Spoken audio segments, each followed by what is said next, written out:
জীবনতরীর এই ভেলায় চলতে চলতে অনেকটা পথ অতিক্রম করে ফেলেছি। এই চড়াই উতরাইয়ের মধ্যে অনেক কিছু শিখেছি, অনেক কিছুই জেনেছি, অনেক বুঝেছি। এতবার জানা বোঝার পরও কেন জানি সব কিছু এলোমেলো হয়ে যায়। মায়া, মমতা, ভালোবাসা, আবেগ এগুলোর কাছে সব কিছুই কেন জানি ঠুনকো হয়ে ওঠে। আল্লাহ তাআলা হয়তো মানুষকে এভাবেই সৃষ্টি করছে, যাতে মানুষ এভাবে সার্ভাইভ করতে পারে।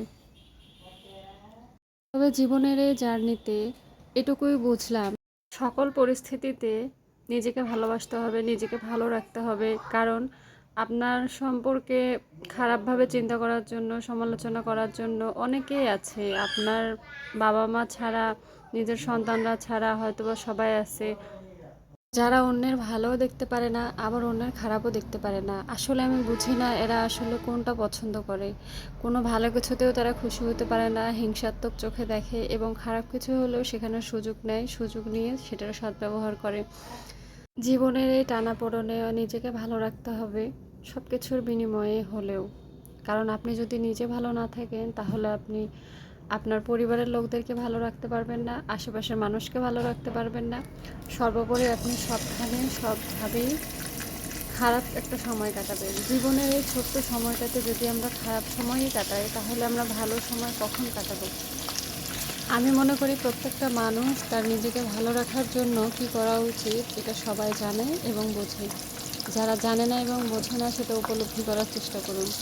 কারণ নিজেকে ভালো রাখার উপাদান নিজেদেরই খুঁজতে হবে। অন্য কেউ আপনাকে ভালো রাখবে না। যারা আছে তারা আপনাকে শুধুই ব্যবহার করবে। সেটা সন্তান হোক, হাজবেন্ড হোক, বাবা মা হোক, প্রত্যেকেই। আমরা মেয়েরা যারা গৃহবন্দী, আমরা যারা কাজ করতে পারি না বাহিরে, হয়তো পরিবারের প্রেশারে, হয়তো সিচুয়েশনে, হয়তো বাচ্চা সামলাতে গিয়ে, হয়তো শ্বশুরবাড়ির প্রেশারে, বা নিজেদের সেই যোগ্যতা নেই, সেজন্য আমরা বাইরে কাজ করতে পারি না। আমরা যারা কাজ করতে পারি না তারা ঘরে বসেও নিজের কিছু করা উচিত। সেটা নিজের মানসিক শান্তির জন্য হলেও। শুধু যে অর্থ উপার্জনের জন্য কাজ করতে হবে এমন না।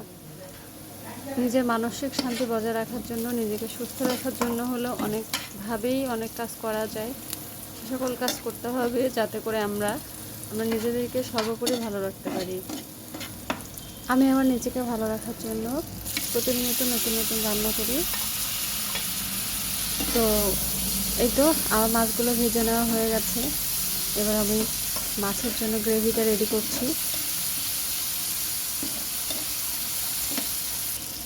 একটু 2 থেকে 5 মিনিটের মতো টাইম লাগছে আমার এটা করতে।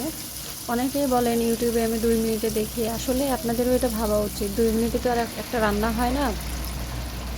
রান্নার প্রসেসিংটা দেখলে, যারা রান্না করতে পারে তারা রান্নার প্রসেসিংটা দেখলেই বুঝবে যে রান্নাটা করতে বা এই সিকোয়েন্সটা করতে কতক্ষণ টাইম লাগছে।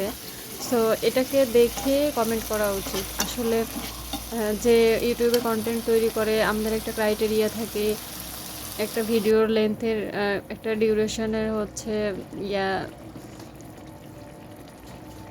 আমাদেরকে ফোকাস করতে হয়। সো এগুলা না জেনে বুঝে অযথা কমেন্ট করা উচিত না, কাউকে ব্লেম দেওয়া উচিত না।